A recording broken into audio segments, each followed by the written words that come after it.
Šī bija Šlesera provokācija, kur līdzparakstīja apvienotais Saraksts un Nacionālā apvienība, iesniedz Saeimā pilnīgi nelaikā, nevietā, tajā brīdī, ka mēs visas 3 politiskās partijas vienojāmies par nākamā gada budžeta pamatprincipiem. Tajā brīdī viņi saprata, ka uz budžetu mēs nekrītam, tad viņi mēģina mūs šķelt par šo murgaino jautājumu, bet, diemžēl, tas, ka jāsaka, es publiski teicu, Zaļo zemnieku savienība šai provokācijai pavilkās līdzi.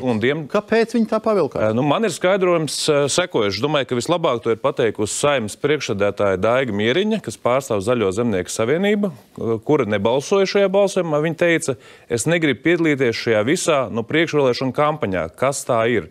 Tāda lieta mākslīgi radīta. Es negribu vairāk šajās spēlītēs iesaistīties. Šīs provokācijas jau bija no atsevišķām ministrijām, kuras mēs redzējām, kuras mēs arī esam iestājušies bloķējotās, piemēram, izglītības jomā, iestājoties pret seksuālās obligātās mācību priekšmetu ieviešanas mūsu pedagogiem. Mēs to darījām kopā ar Latvijas izglītības darbinieku arotbiedrību. Jūs arī šajā raidījumā esat diskutējuši par to saturu, kas tur tika plānots mācīt. Tāpat arī kultūras ministrijas jomā, redzot, kādus valsts apmaksātas pasūtījumus veids šobrīd kultūras ministrijas. Kādus jautā šo vajukungs? Varam iet precīzāk. Šobrīd, piemēram, tiek apmaksāti raidījumi, piemēram, kur tiek diskutēts par transcilvēku ikdienu, ja, par to.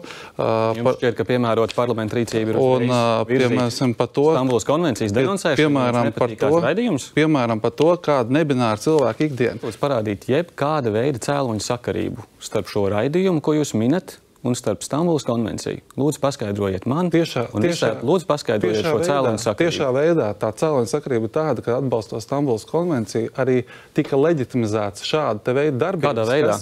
Kas te ir par argumentiem? Kas tiek leģitimizēts? Diemžēl tas ir noticis. Tas ir fakts, ja nebūtu šo darbību, mēs šodien nesēdētu pie šī jautājuma. Un tas arī nesēdētu. Tas arī tas neiet populismā šobrīd. Tas nav populisms, tās ļoti nopietnas lietas.